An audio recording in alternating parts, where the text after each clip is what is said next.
So it's on 28 minutes after 7. You're still watching the AM show right here on your Journey channel on Multi. Remember, we are also live on Go TV channel 144 and your DSTV channel 421. If you want to stream online, it's My Joy Online. That's the YouTube channel. And also, you can get interactive with us on our various social media handles on Facebook, on Twitter, and on Instagram. It's Joy News on TV. And also, if you choose to send us a WhatsApp message, well, the number is 0560 800,000 0560 800,000. We'll be glad to read your messages with the rest of the world, particularly for those of you who are part of the many that are celebrating Eid Mubarak. I believe that's it. Eid al-Adha. Well, okay, so time now for us to have that very discussion. The reason for the occasion, the day, the reason why you are home today watching us from home and enjoying and not at work. Well, some of us are having to work anyway. And I've had to drag A Plus from the comfort of his home to partner with me to do this very interview. Kwame A Plus, good morning. Good morning. And like I said, he is my presenter on the show this morning, and together we'll be having this very discussion today. Our guest in the studio to talk about this very issue of Islamic celebration. This very Islamic celebration is an Islamic scholar, Sheikh Arimeyao Shaibu. He's joining us this morning. Sheikh, good morning. Many thanks for joining us. Good morning, and thank you so much for the opportunity. Right. And since Sheikh has joined us and seeing that A Plus is also right here, I think I would have to defer to A Plus to begin the conversation. A Plus. Okay, so good morning, and we would like to say happy Eid Mubarak to all our Muslim brothers. And I would also want to say that Sheikh Arimeyao Shaibu is the spokesperson of the National Chief Imam. Yeah, you're right. Okay, so welcome once again. Thank you. There are so many people who don't know much about, including myself. What I know is what I've read. And once you are here, and I'm hearing it from you, I know it's the truth. It's exactly so. And so I would like you to give us a brief about the occasion today. Thank you very much. And let me also use this opportunity to wish the Muslims world over, to congratulate and wish them a very fruitful and fulfilling celebration of the Eid al-Adha, particularly Muslims in the country who are celebrating. The Eid al-Adha, simply put in the translation, in the English translation, is the Feast of Sacrifice. Key to its understanding is that it is a commemorative celebration. In other words, we celebrate in order to bring into mind something so significant that happened in the history of the humankind, in the history of religion. And that is the Prophet Abraham, who is believed by Muslims, Christians, and Jews, lived a very long time in his life, wishing to have a son to inherit him, and for a long time he did not have that.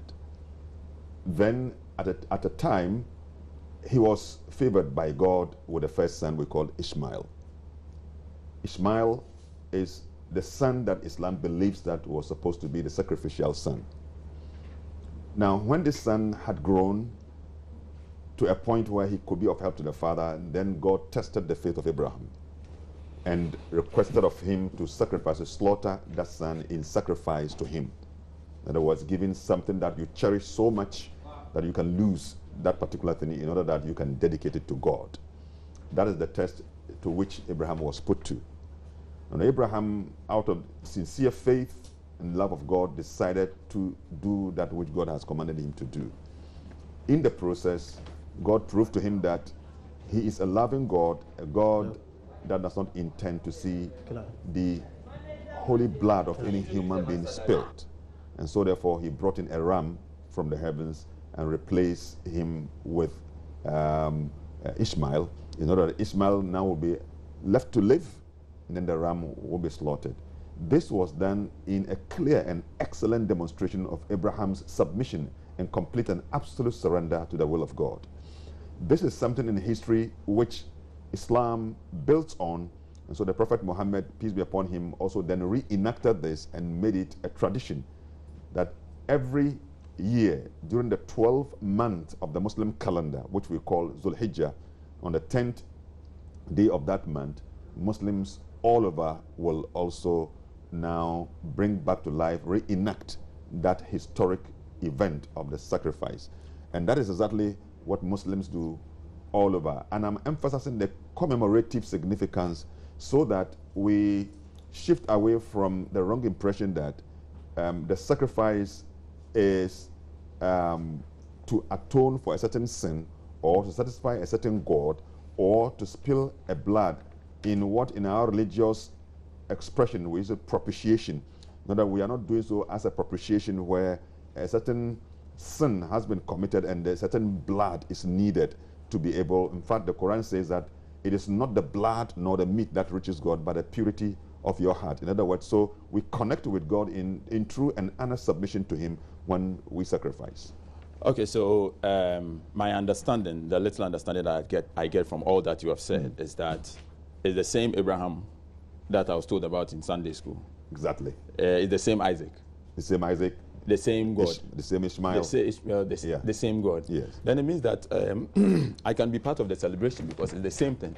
I mean, yes. You know, in some of my discourse, when I want to make reference to the very significance of the occasion, I say that the issue of the debate between whether he was Isaac or Ishmael is not even so much significant than the act of submission to God. So whether it was Isaac, then Abraham demonstrated something, and that particular thing he demonstrated was the absolute submission and surrender to God in doing God's will. If it's Ishmael, then also Abraham did that same thing. And so that is why there's something we call the Abrahamic faith. Abrahamic faith, we are making reference to Judaism, Christianity, and Islam. And there are basic certain things that we share in common, and that's why we should be able to live in peace in the world. Okay, so in some few words, can you give me the difference between the Eid Mubarak, right? The Eid al-Adha, Eid al-Adha, yes, and Eid al-Fitr, and then Eid al-Fitr. Eid al-Fitr. Good. Yeah, you know, we have two major celebrations in Islam. The Eid al-Fitr comes just immediately after our 30-day fasting. And we celebrate that one, a celebration of victory over our own carnal selves, and a celebration of God's favor on us, having gathered us and given us the strength to be able to go through and say a prayer. And now, the difference between that one and this one that we're going to celebrate today is that this one is rather commemorative. It doesn't come after we had done some 1 month spiritual exercise of fasting, though there's a certain fasting that we did yesterday.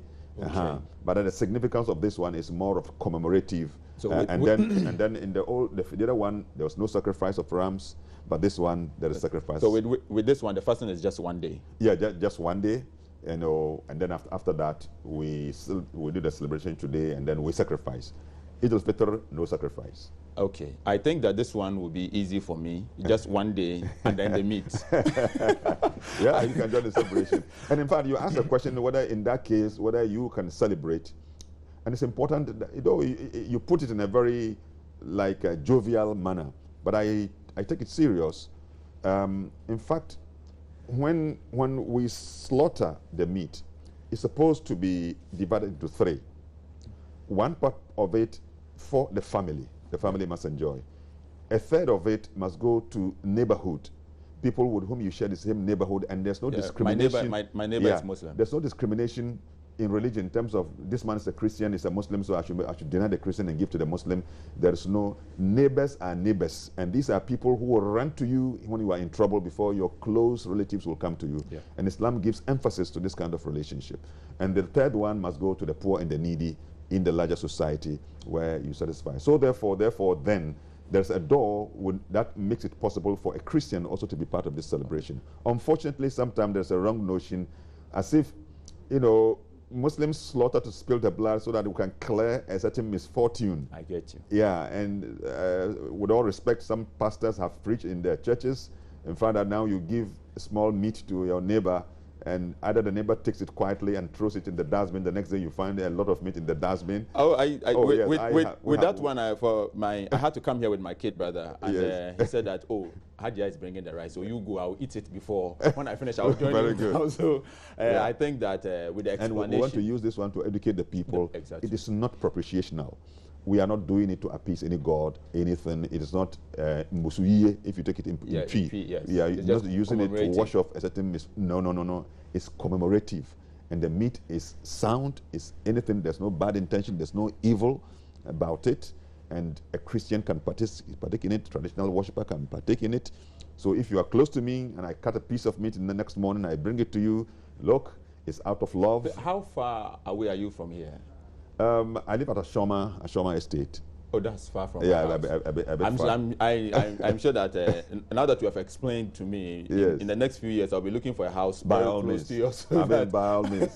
By all means. So, what in most cases we see that the youth who don't understand Right. the essence of the celebration and how they are supposed to conduct themselves. I have lived at Zabozongo area, and you know, so then you know it. and so I would like you to send some advice Okay. to the youth, our on young people. to our young people. Yeah. You know that it's not the religion, but it's youthful exuberance. and all of those. Yeah. Thank you so much for this opportunity. I have spoken earlier on some other stations about how I feel and the impression it is creating. The last Eid al-Fitr celebration saw the death of about 9 people in Kumasi. Yeah. Now, and that we call it Salah Fest. Now, yesterday as I was driving, on Friday, I was driving to do my program on Metro TV, then I found another poster, Salah Bash.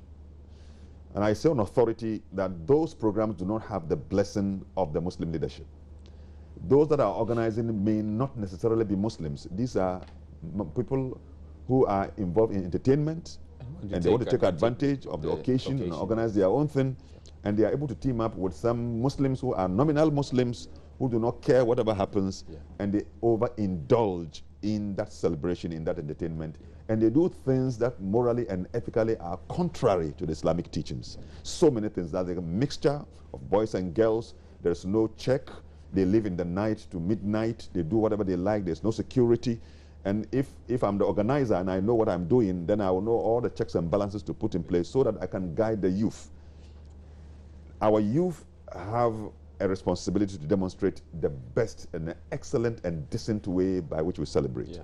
Islam is a decent religion. We do not encourage that just because we are celebrating, we violate even the right of non-Muslims who live with us in the same neighborhood. For example, I don't want to see, let me quickly add this. I don't want to see that because we are celebrating, we make the whole environment dirty. Yes. What we slaughter, we spill blood, the entrails, we put it anywhere, we are not cleaning very, very, very quickly. No, you are living with a Christian around you who is not part of the celebration, but that you want to also want him to respect him. Yeah. Now, find a better way of disposing of all the entrails and all those things that come along with it. He has a right for your protection. You must protect him. And so because you are celebrating, you don't make the place smelling, you don't make the place so dirty. You leave it 1 week, you are not cleaning, the blood spills, you are not using Dettol, all the detergents around. I have lived, and I'm saying clearly, whatever I'm criticized, I don't care. I have grown to appreciate the decency of my religion, and that's what I intend to give out. All Muslims, I'm advising you, find a better way of celebrating when you are slaughtering. Let's all find a certain place. Let's bring the health people around who can help us. If they want to educate us what kind of detergents we have to use, let's bring them on board. If there's an abattoir, if you like, let's go there. I was about to do say it very clean. You can slaughter yourself, then the abattoir people can do it for you. You bring the meat so neat in the house, and everybody will eat, and we will find it a very useful and purposeful celebration. Is there any other question that I should ask Sheikh? I think that Sheikh has made it very clear.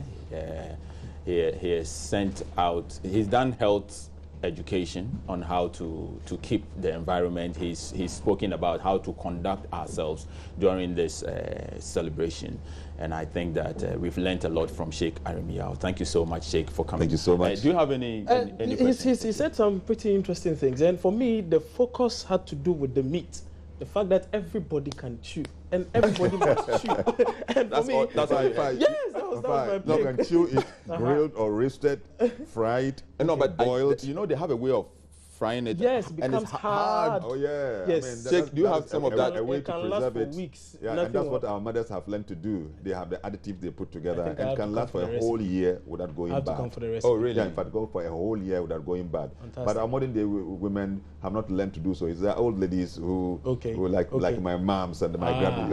Oh, I mean, they were Okay. excellent in doing that. So it's good. It's good for those of you who are out there who are enjoying the holiday and not part of the stress. I mean, it's good to have a holiday on a Monday. You know, it relaxes everything. So it's really good. And but that's how we have to wrap up on the discussion. Really, Sheikh, I know you are leading prayers Yes. later this morning. This morning, So other than that, we would have extended the conversation. Yeah. But unfortunately, he's had to leave us now. But you could share with us your well wishes.